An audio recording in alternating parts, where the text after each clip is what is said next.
Hello, this is Edwin Guiaya, a Red Seal culinary professional and a student at Vancouver Community College, British Columbia. This short video is about a classroom assessment technique, the Muddiest point.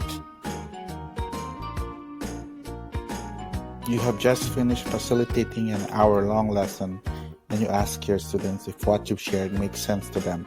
In response, you get silence. How do you interpret this silence?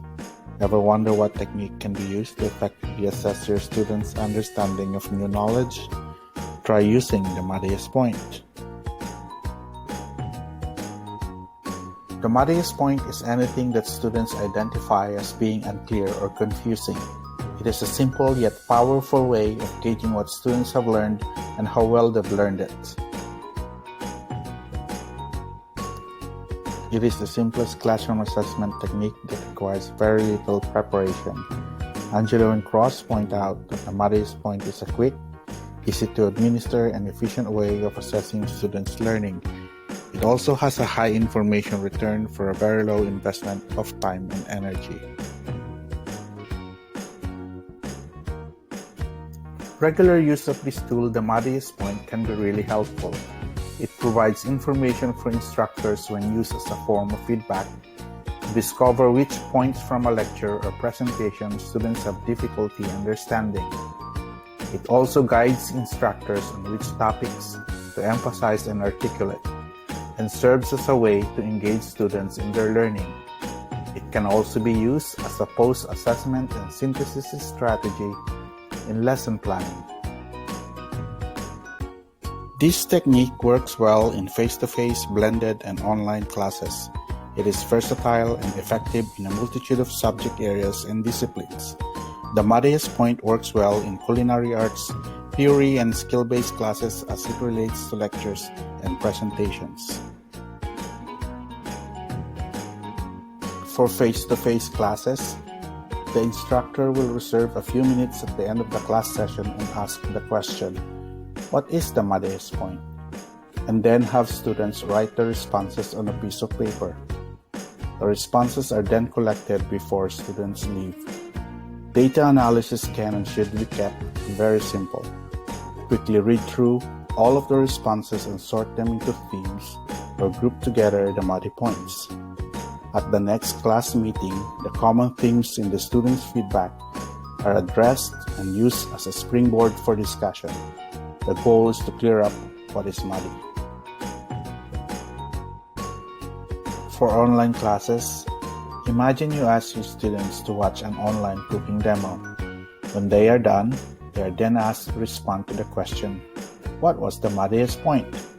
Students write the responses on the online discussion board. You can set up a discussion forum to anonymous mode, where students are unable to see what other students are posting.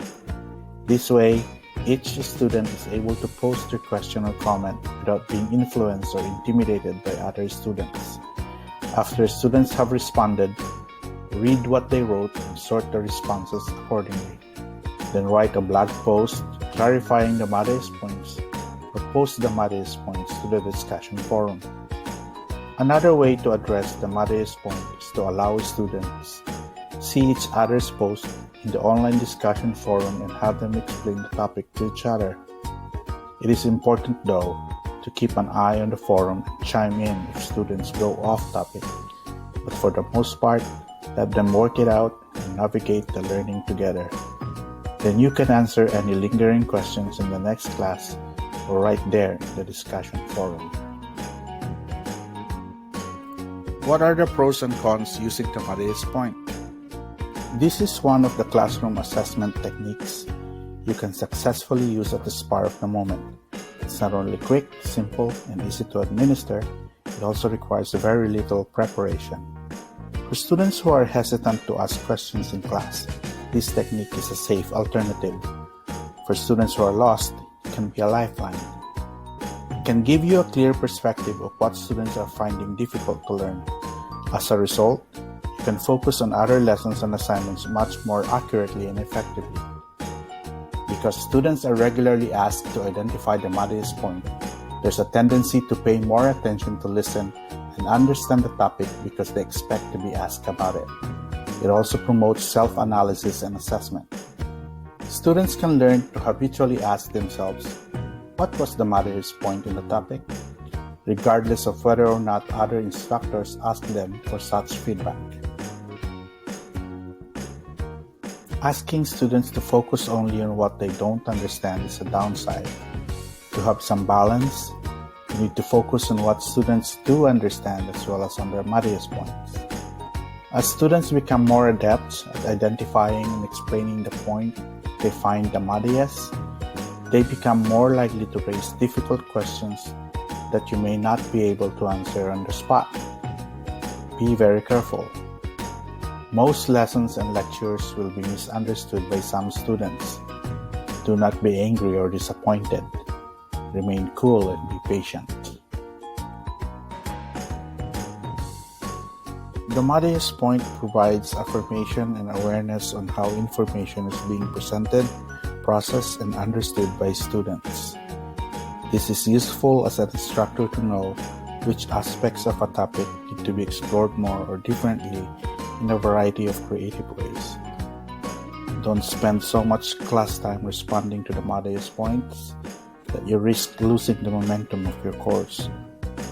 Don't give students the impression that all confusions and questions can be cleared up in a few minutes or even a few days.